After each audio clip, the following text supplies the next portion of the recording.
아침 우리를 예배의 자리로 부르신 하나님께 영광을 올립니다. 오늘 찬양하실 때 낮은 목소리나 허밍으로 부르셔도 좋으며 예배 중 마스크를 꼭 착용해 주시기 바랍니다. 이제 다 함께 자리에 일어나셔서 사도신경으로 신앙을 고백하며 영과 진리로 예배 드립니다. 나는 전능하신 아버지 하나님 천지의 창조주를 믿습니다. 나는 그의 유일하신 아들 우리 주 예수 그리스도를 믿습니다.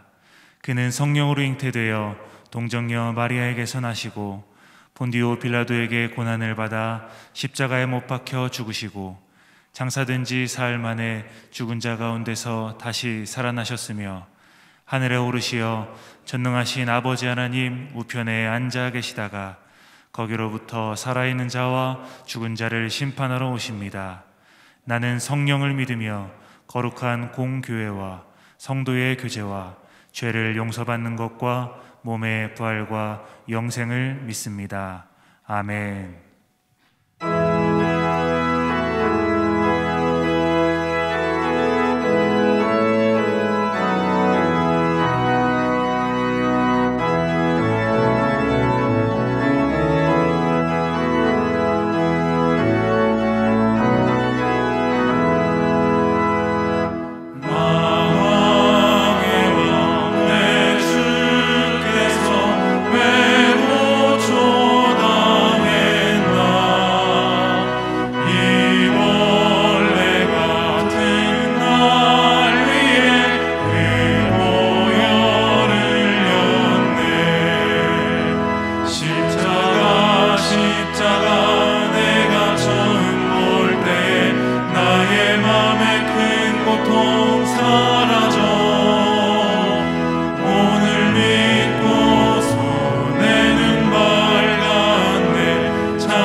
사랑하신 주. 두 손을 들고 영광의 주님을 찬양합니다. 주님의 높고 위대하심을 내 영혼이 찬양하네.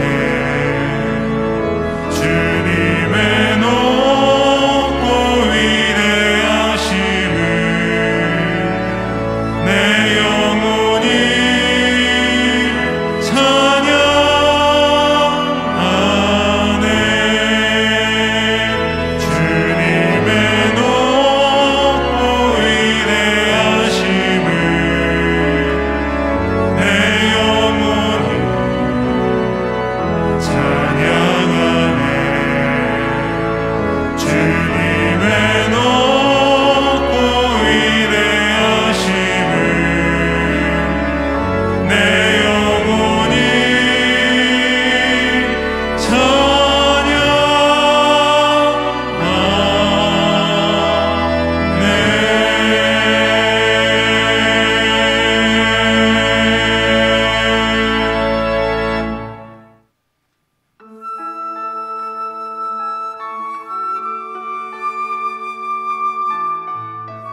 오늘 우리에게 주시는 하나님의 말씀은 누가복음 19장 28절에서 40절까지입니다. 예수께서 이 말씀을 하시고 예루살렘을 향하여 앞서서 가시더라. 감람원이라 불리는 산 쪽에 있는 벳바게와 베다니에 가까이 가셨을 때에 제자 중 둘을 보내시며 이르시되 너희는 맞은편 마을로 가라. 그리로 들어가면 아직 아무도 타보지 않은 나귀 새끼가 매어 있는 것을 보리니 풀어 끌고 오라. 만일 누가 너희에게 어찌하여 푸느냐 묻거든 말하기를 주가 쓰시겠다 하라 하시매 보내심을 받은 자들이 가서 그 말씀하신 대로 만난지라. 나귀 새끼를 풀 때에 그 임자들이 이르되 어찌하여 나귀 새끼를 푸느냐 대답하되 주께서 쓰시겠다 하고 그것을 예수께로 끌고 와서 자기들의 겉옷을 나귀 새끼 위에 걸쳐놓고 예수를 태우니 가실 때에 그들이 자기의 겉옷을 길에 펴더라. 이미 감람산 내리막길에 가까이 오심에 제자의 온 무리가 자기들이 본 바 모든 능한 일로 인하여 기뻐하며 큰 소리로 하나님을 찬양하여 이르되 찬송하리로다 주의 이름으로 오시는 왕이여 하늘에는 평화여 가장 높은 곳에는 영광이로다 하니 무리 중 어떤 바리새인들이 말하되 선생이여 당신의 제자들을 책망하소서 하거늘 대답하여 이르시되 내가 너희에게 말하노니 만일 이 사람들이 침묵하면 돌들이 소리 지르리라 하시니라. 이것은 주님의 말씀입니다. 아멘. 교회 역상 아주 중요한 절기인 사순절의 첫 번째 주일입니다. 이 사순절은 주님의 고난을 기념하는 교회의 40일의 시간을 의미하는 것입니다. 자, 예수님께서 세상에 오셔서 머무신 기간은 모두 몇 년이었을까요? 예수님께서 세상에 모두 몇 년을 계셨을까요? 예수님은 33년 계셨습니다. 30년 동안은 요셉의 아들로 계시면서 목수의 일을 하셨고 그리고 이후 3년은 공생의 일을 살아가시며 천국 복음을 전하시고 병든 자를 고치시고 그리고 불쌍한 사람들을 돌보셨습니다. 자, 그 가운데 마지막 일주일, 그 일주일이 바로 예수님의 십자가와 부활의 사건이 있었습니다. 기독교 복음의 핵심인 십자가와 부활이 예수님의 생의 마지막 한 주 동안 일어난 것입니다. 오늘 그 한 주의 시작이 오늘 본문의 말씀입니다. 자, 예수님께서 나귀를 타시고 예루살렘에 입성하시고 있습니다. 예수님은 왜 예루살렘에 입성하시는 것일까요? 죽음을 위해서입니다. 십자가를 지시기 위함이었습니다. 자, 예수님께서 벳바게라고 하는 작은 마을에서부터 한 작은 나귀를 타시고 감람산을 넘어서 기드론 골짜기를 넘어 예루살렘 성에 입성하시고 있습니다. 많은 사람들이 겉옷을 벗어서 길 위에 펴고 종려나무 잎을 흔들면서 호산나를 외쳤습니다. 호산나는 지금 우리를 구원하소서라는 의미입니다. 이것은 굉장히 역사적인 장면입니다. 그 당시 이스라엘 백성들에게는 메시아를 대망하는 메시아 대망 사상이 있었습니다. 구약의 예언자는 예언을 하였습니다. 장차 오실 이스라엘의 메시아는 나귀를 타고 예루살렘에 입성할 것이다. 자, 시온에 따라 크게 기뻐할지어다. 예루살렘에 따라 즐거이 부를지어다. 보라, 네 왕이 네게 임하나니 그는 공의로우며 구원을 베풀며 겸손하여서 나귀를 타나니 나귀의 작은 것 곧 나귀의 새끼니라. 그런데 예수님께서 나귀 새끼를 타고 예루살렘에 입성하시는 것이었습니다. 이 장면은 메시아가 여기 왔다는 것을 보여주는 사건이었습니다. 자, 예수님은 나귀를 타시고 또 많은 제자의 무리들은 겉옷을 벗어 길에 깔고 무리들은 나뭇가지를 흔들면서 주님을 호위하며 호산나, 주의 이름으로 오시는 왕이여, 하늘에는 평화요, 지극히 높은 곳에는 영광이로다 하고 외쳤습니다. 자, 이렇게 예수님께서 예루살렘에 입성하시는 이 순간은 바로 구약의 예언의 말씀이 성취가 되는 순간이었습니다. 자, 그런데 이 뜻깊은 순간이 이름 없는 사람들의 헌신으로 밝게 빛나고 있었습니다. 자, 그들은 누구이며 그들은 무슨 일을 하였던 것일까? 자, 첫째, 나귀를 드린 사람이 있었습니다. 주님은 제자 둘을 보내시며 말씀하셨습니다. 만일 누가 너희에게 어찌하여 푸느냐 묻거든 말하기를 주가 쓰시겠다 하라 하시매. 기가 막힌 말씀입니다. 혹시 누가 너희에게 왜 나의 나귀를 푸느냐 묻거든 주가 쓰시겠다 하라 말하여라 하신 것입니다. 정말 그들이 나귀 새끼를 푸는데 나귀의 주인이 나타났습니다. 어찌하여 나의 나귀를 푸느냐 물었습니다. 그때 그들은 답했습니다. 주가 쓰시겠다 하십니다. 자, 여러분, 나귀의 주인이 누구입니까? 여러분, 질문을 바꿔서 나귀의 진짜 주인이 누구입니까? 자, 주인의 주인이 누구입니까?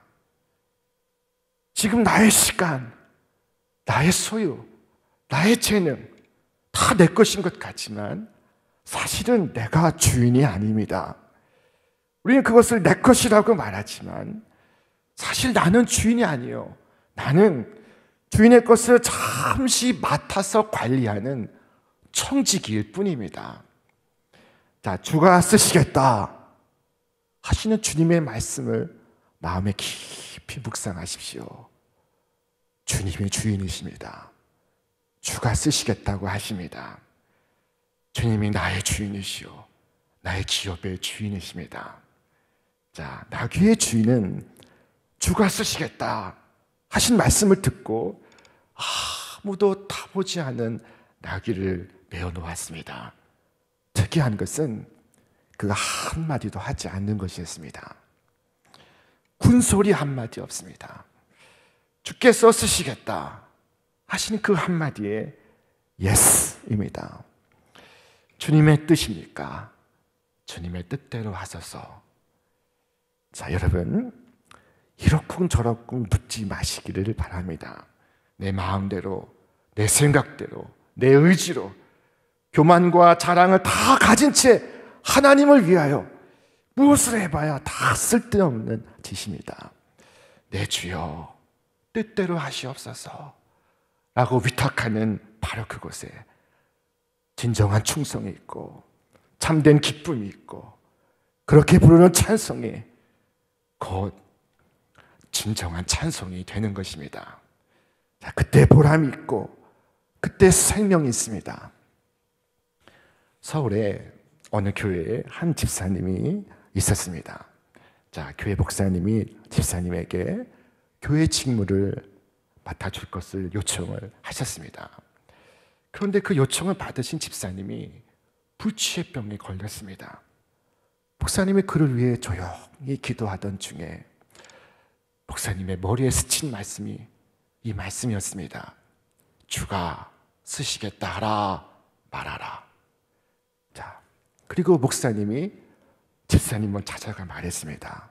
집사님, 안심하세요. 주가 쓰시겠다고 하십니다.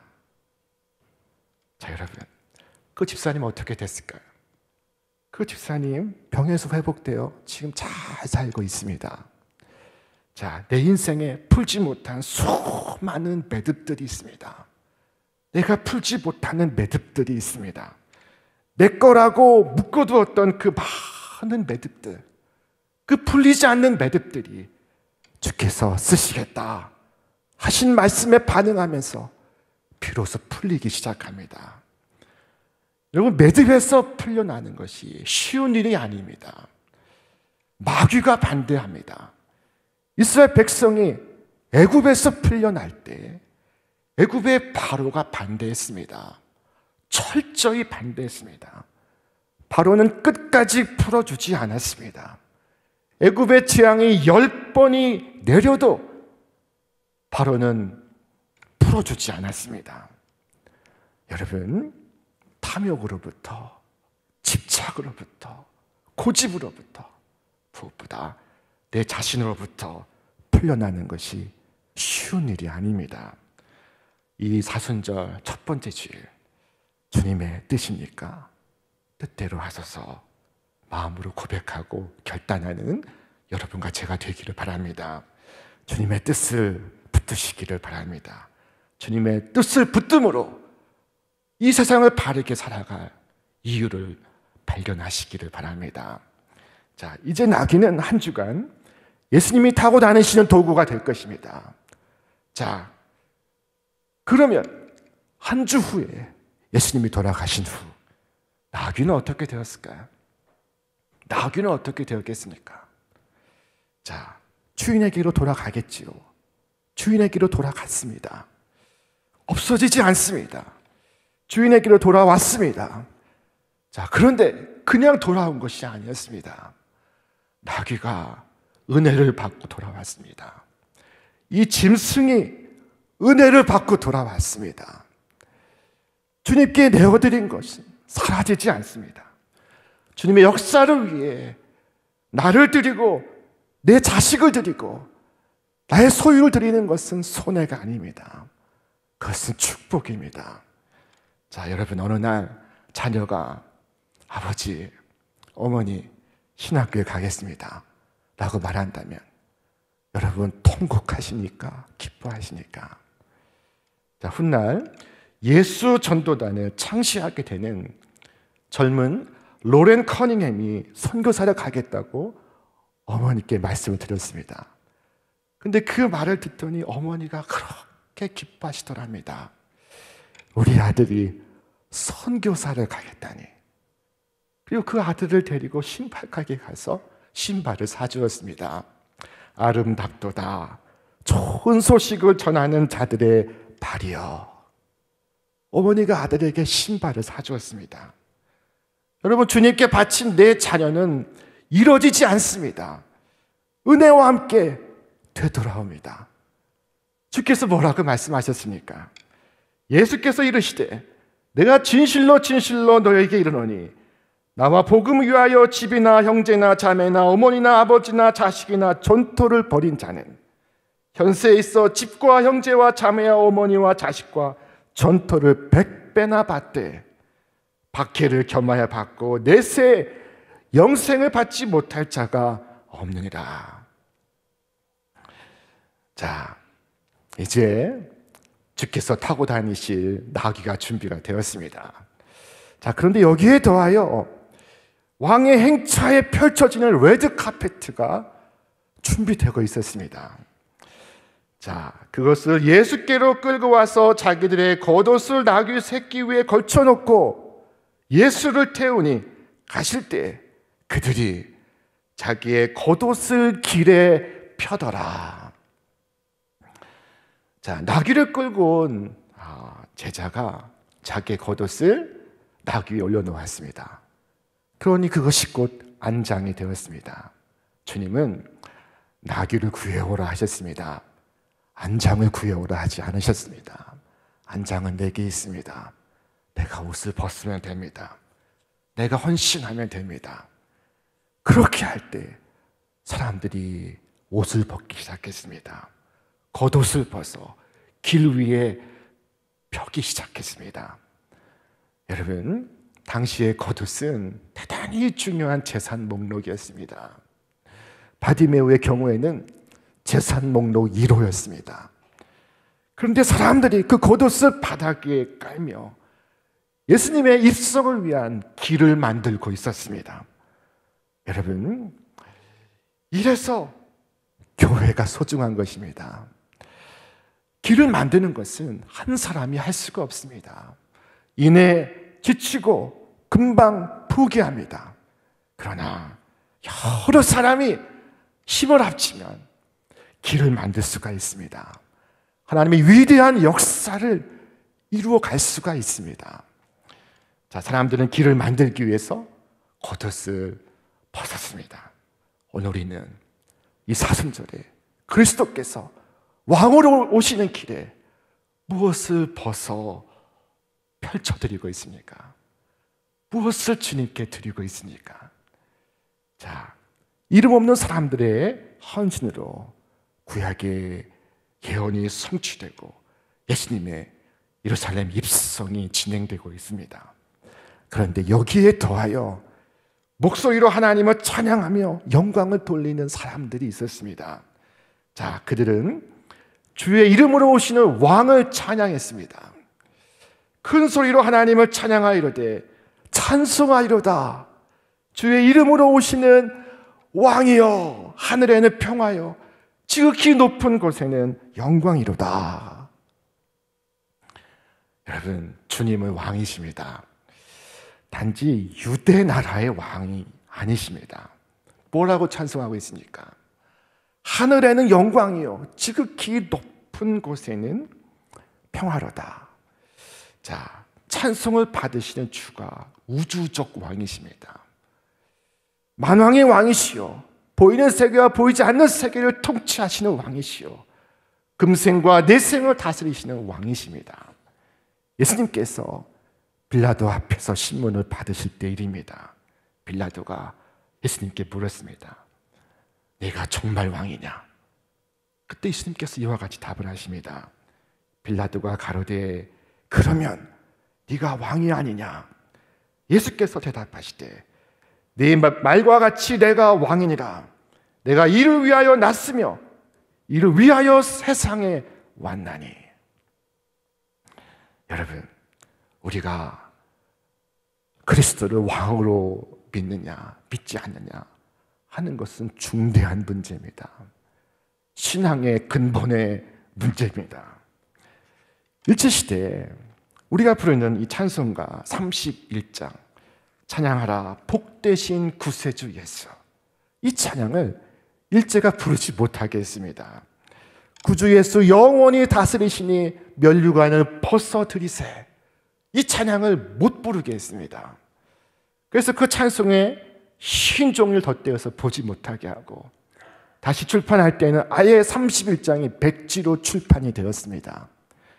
천황폐하가 있는데 또 다른 왕이 어디 있느냐, 누가 다스리느냐 하는 것이었습니다. 그리고 일본이 멸망당한 후에 그리스도인들이 이 찬송을 목이 메어라 불렀습니다. 핸델이 작곡한 저 유명한 오라토리오 메시아는 예수님의 출생과 사역과 십자가 부활에 이르는 예수님의 생애를 3부작으로 꾸몄습니다. 그런데 그 중에 가장 중요한 가사가 있습니다. 그가 다스리신다. 그가 다스리신다. 만왕의 왕 그가 다스리신다. 역사를 다스리시고 온 우주를 다스리신다. 그 고난 가운데서도 그리스도가 다스리신다. 이 그가 다스리신다 하는 이 가사가 43번 반복되고 있습니다. 핸델은 이 메시아 음악을 통하여 주는 왕이시다 하는 것을 선포한 것이었습니다. 자, 오늘 우리는 왕으로 오시는 주님을 모시고 있으니까, 주님을 왕으로 모신다는 것은 주님을 내 마음의 보좌에 앉게 하신다는 것을 의미합니다.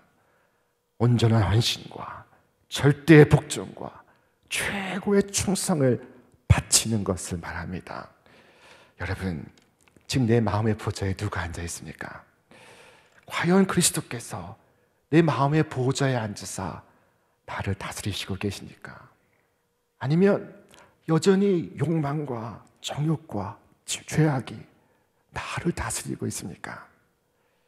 내 삶에 주님을 가장 높은 자리에 모시고 있습니까? 큰일이나 작은 일이나 범사에 가장 존귀하게 주님을 모시고 가고 있습니까? 우리의 가정은 어떻습니까? 우리의 가정에 우리 구주가 왕으로 좌정하고 계십니까? 과연 그리스도께서 왕이 되셔서 우리의 가정을 다스리시고 계십니까? 만일 예수님께서 이 대한민국 서울에 오셔서 서울의 1,000만 시민이 그를 영접하여 예수 그리스도께서 이 도성을 다스린다고 하면 여러분 오늘 이 서울이 어떠한 서울이 되겠습니까? 만일 우리 민족 전체, 우리 온 나라가 그리스도를 왕으로 영접하여 그리스도께서 우리의 왕이 되시고 그리스도께서 우리를 다스리신다고 하면 여러분 우리 나라가 어떻게 될까요? 자, 여러분 예수님께서 왕으로 오시고 있습니다. 우리의 가슴마다, 우리의 가정마다, 우리 일터마다 왕으로 오시는 주님을 모시기를 바랍니다. 그때 우리에게 의와 평강의 축복이 가득히 넘쳐 흐를 것입니다. 데이빗 리빙스턴은 아프리카 땅을 밟은 최초의 선교사입니다. 자, 그가 선교사로서 한 생애를 마치고 죽기 전날에 마지막 일기를 썼습니다. 자, 그의 일기가 이렇게 시작이 되었습니다. 오, 나의 주여, 나의 왕이시여. 이 데이빗 리빙스턴은 자기 겉옷을 벗어 안장을 만들고 예수님을 모시고 아프리카까지 왕 되신 주님을 모시고 갔던 것입니다. 주님께 온전한 헌신과 절대 복종을 드렸던 것입니다. 여러분, 오늘 그리스도께서 우리의 왕이 되시고 우리의 주가 되시기를 바랍니다. 우리 한 사람 한 사람 마음속에 그리스도께서 왕으로 오셔서 우리가 그리스도를 높이고 그리스도를 섬기고 그리스도께 복종하고 그리스도께 충성을 다하는 축복이 같이 하기를 기원합니다. 자, 이처럼 사람들이 환호하고 기뻐할 때 무리 중에 바리새인들이 있어 그들 중에 몇이 예수님께 다가와 말했습니다. 우리 함께 읽겠습니다. 선생이여, 당신의 제자들을 책망하소서. 여러분, 바리새인들이 예수님을 뭐라고 부르고 있습니까? 지금 주의 이름으로 오시는 왕이여, 무리가 환호할 때 바리새인이 예수님을 뭐라고 부르고 있습니까? 선생이여. 바리새인은 예수님을 선생이라고 부르고 있습니다. 예수님이 누군지를 모릅니다. 예수님은 선생일 뿐입니다. 선생이여, 당신의 제자를 책망하시오. 어떻게 저런 망령된 소리를 하게 둔단 말입니까? 주의 이름으로 오시는 왕이라니 이처럼 참난한 말을 더 이상 못하게 하시오. 바리새인들은 예수님을 대적합니다. 여러분, 오늘도 예수님 앞에서 사람들의 반응은 둘 가운데 하나입니다. 중간은 없습니다. 둘 중에 하나입니다. 예수님을 왕으로 받아들이든지 예수님을 부인하고 대적하든지 둘 중에 하나입니다. 둘 가운데 하나만 택할 수가 있습니다. 그때 바리새인들 향하여 예수님께서 말씀하셨습니다. 내가 너희에게 말하노니 만일 이 사람들이 침묵하면 돌들이 소리 지르리라. 돌들이 소리 지르리라. 돌들이 소리쳐 외칠 것이다 라고 말씀하셨습니다. 그리고 예루살렘 성을 바라보시며 우셨습니다. 가까이 오사 성을 보시고 우시며 이르시되 너도 오늘 평화에 관한 일을 알았더라면 좋을 뻔하였거니와 지금 내 눈에 숨겨졌도다. 날이 이를지라 돌 하나도 돌 위에 남기지 아니하리니. 예루살렘 성지순례를 가시는 분들은 예루살렘 성벽의 한 모퉁이를 꼭 가시게 됩니다. 통곡의 벽이라고 불리는 돌 몇 개가 남은 돌담입니다. 주 70년 예루살렘은 로마군에 의해서 초토화되었습니다. 돌 하나도 돌 위에 남김없이 무너져 내리고 말았습니다. 성전은 불탔고 유대인은 죽었고 남은 사람들은 전 세계에 뿔뿔이 흩어졌습니다. 그 다음 날부터 유대인들이 이 무너진 성전의 벽 아래 서서 성전 벽을 붙잡고 유대를 생각하며 통곡하며 울었습니다. 지금도 이스라엘 백성들이 그 벽을 잡고 통곡하며 하나님께 기도를 드립니다. 그래서 그 벽이 통곡의 벽이라 불리게 되었던 것입니다. 성지 순례를 가시면 이 벽을 가서 구경을 합니다. 만일 사람이 침묵하면 돌들이 소리 지르리라 주께서 말씀하셨습니다. 이 통곡의 벽 앞에 서면 돌들의 소리가 들려옵니다. 돌들의 울음소리가 들리고 있습니다. 돌들이 소리쳐 외치고 있습니다. 지난 2000년 이 땅의 교회는 이 사순절 기간 동안 왕으로 오신 주님의 고난을 생각합니다. 우리는 오늘 십자가에 지시기 위하여 예루살렘을 입성하시는 예수님을 따르고 있습니다. 예수님께서 앞서 가시고 계십니다. 십자가 눈앞에 있습니다. 능력과 경멸과 조롱과 항의가 기다리고 있습니다. 그럼에도 앞서서 가십니다. 인류 구원을 위한 대사명을 가지고 머뭇거림 없이 앞서 행하십니다. 여러분, 우리 앞에 두 가지 길이 있습니다. 이 왕이신 주님을 모시고 가는 길과 왕이신 주님을 대적하는 길, 배척하는 길, 둘 가운데 하나만 택할 수가 있습니다. 여러분, 우리는 오늘 대한민국 서울에서 예수님을 따르고 있는 중입니다. 왕으로 오신 주님을 모시고 주님 앞서 가시고 우리가 따라가고 있습니다. 주님을 모시고 우리의 가정으로, 우리의 일터로 왕이신 주님을 모시고 가고 있습니다. 쉬운 일이 아닙니다. 어려운 일이 많습니다. 괴로운 일이 많고 손해보는 일이 많고 그리고 힘든 일이 많고 하소연할 일들이 많습니다. 자, 그러나 사명이 있는 그 자리에 나의 헌신이 있습니다. 그곳에 나의 기쁨이 있고 그곳에 나의 찬송이 있습니다. 사명은 아우토텔로스이기 때문입니다. 여러분, 히라보 아우토는 영어의 셀프란 뜻입니다. 그 자체. 텔로스는 목적이라는 뜻입니다. 아우토텔로스는 목적 그 자체라는 말입니다. 사명은 자기 목적성을 갖고 있습니다. 사명은 그 자체가 목적입니다. 보상을 필요로 하지 않습니다. 칭찬을 바라지 않습니다. 자, 여러분, 이 사순절 주님을 따르는 이 사명을 기쁨으로 이루시기를 바랍니다. 주님을 따르는 것 그 자체가 내게 충분한 상입니다. 나에게 충분한 은혜입니다. 나에게 넘치는 기쁨입니다. 하지만 그것이 충분한 상급이 되지 못한다면, 그 이상의 것을 바란다면 그들로 자신의 길을 가도록 내버려 두십시오. 주께서 왕이 되시는 천국이 충분한 상이 되지 못한다면, 그러면 천국을 멸시하는 그들로 이 땅의 것을 쫓아가게 두십시오. 자, 나귀를 내어주고 겉옷을 벗어 깔고 큰 소리로 찬송하는 제자의 무리들과 함께 예수님이 예루살렘으로 입성하시고 있습니다. 예언이 성취되고 있습니다.